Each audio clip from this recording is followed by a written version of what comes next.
तर मित्रांनो नमस्कार. सावळ्याची जणू सावली या मालिकेच्या 21 एप्रिलच्या भागामध्ये आपण खरंच खूप छान असा ट्विस्ट बघणार आहोत. इकडे मात्र आता सारंगने असं ठरवलेलंच असतं की रतनच्या पहिल्या बायकोला न्याय मिळवून द्यायचा म्हणजे द्यायचाच. सारंग तर काय रतनचं ऐकतच नसतो. रतनच्या माणसांना सारंग खूप परेशान करून टाकतो, कारण की त्याला रतनच्या बायकोला न्याय मिळवून द्यायचा असतो. सारंग तिला त्याची बहीण मानत असतो. मग भावाचा हक्क नाही का बहिणीला न्याय मिळवून देणं, सारंगचं एवढंच म्हणणं असतं. त्यानंतर मग पोलिसांना देखील फोन करता. आता पोलीस आल्याच्या नंतर तर सारंग म्हणतो, आता तर रतनच्या बायकोला न्याय मिळवून दिल्याशिवाय मी तर काही इथून जाणारच नाही. सारंग मात्र सगळ्यांचे नाकीनोळ आणतो. त्यानंतर सगळेजण सारंगवर खूप चिडतात आणि मग ते रतनचे गुंडे उपाय शोधून काढतात की हा सारंगचा वीक पॉईंट कोणता आहे. म्हणजेच याची मुलगी, याच्या मुलीला जर आपण किडनॅप केलं ना, हा गुपचाप इथनं निघून जाईल आणि या पोलिसांना पण इथून पाठवून देईल. त्यानंतर आता बाकीचे गुंडे मात्र ओवीचा पाठलाग करायला सुरुवात करतात. त्यांना मात्र ओवीला घेऊन उचलून जायचं असतं आणि तिला किडनॅप करायचं असतं, जेणेकरून सारंगला इथून ते हटवू शकतात. त्यांचा मात्र प्लॅन झालेला असतो. आता काही गुंडे मात्र ओवीचा पाठलाग करत असतात. ओवी मात्र इकडे तिकडे पळत असते, कारण की त्या बेळगावमध्ये पहिलाच दिवस असतो त्यांचा येण्याचा. तिला तर काही माहीत पण नसतं. दुसरीकडे तिला तिच्या घरचं तरी बरंचसं काही माहिती असतं, पण इकडे मात्र बेळगावमधलं ओवीला जास्तीचं काही माहिती नसतं. ती फक्त इकडे तिकडे पळत असते. त्यानंतर ओवी पळता असताना तिला मात्र समोरून सावली दिसते, कारण की सावलीचं आणि ओवीचं छान असं एक नातं तयार झालेलं होतं त्या दिवशी मंदिरामध्ये. त्यानंतर ओवी म्हणू लागते, बापरे, या काकूनं तर मला वाचवलं होतं. माझा जीव जाण्यापासून हिनं मला वाचवलं. किती मोठी मदत केली होती.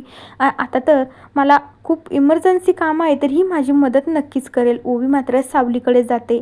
सावलीला म्हणू लागते, अहो काकू, माझ्या मागे ना खूप गुंडे लागले, तर मला प्लीज काहीतरी मार्ग दाखवा, प्लीज मला वाचवा बरं का.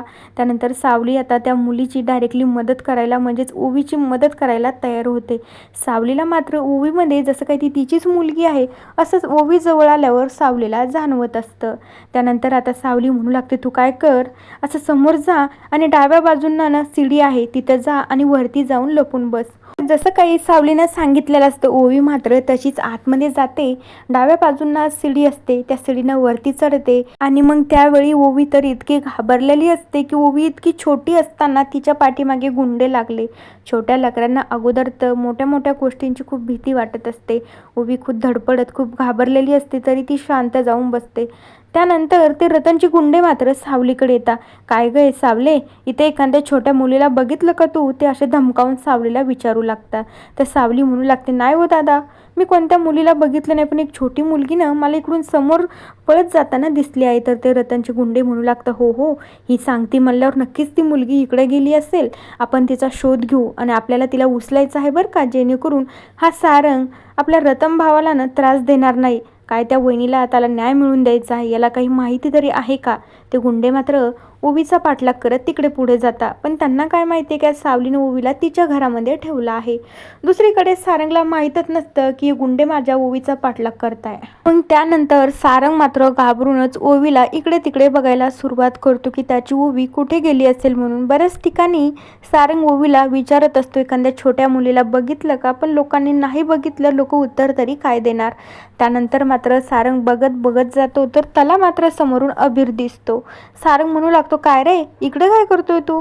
त्यानंतर अबीर म्हणू लागतो, काय सेठ, तुम्ही इकडे काय करताय, तुम्ही मला पहिले सांगा. तसं तर ना मला तुमचे आभार मानायचेच होते, पण बघा काय कृपा झाली आणि तुम्ही मलाच भेटले आहात. त्यानंतर आता सारंग म्हणतो, अरे माझ्या प्रश्नाचे उत्तर नाही दिलं, तू इकडे काय करतोय. त्यानंतर अबीर म्हणू लागतो, अहो शेठ, असं काय विचारताय, मी इथेच राहतो म्हणल्याच्या नंतर मग मी कुठे असणार बरं, मी इथेच असणार ना. त्यानंतर मग आता अबीर असं ठरवतो की सारंगची आता तो मदत करणार असतो. तर मित्रांनो, पण आता अबीर सारंगची मदत तर करणार आहे. सारंगला ओवी सापडते की नाही, येणाऱ्या एपिसोडमध्ये नक्की बघूया की सावलीच सारंगकडे ओवीला घेऊन येते आणि परत एकदा सावली आणि सारंगची भेट होते. तोपर्यंत या मालिकेच्या पुढील भागांच्या अपडेट्ससाठी आपल्या चॅनलला नक्की सबस्क्राईब करा. So bye.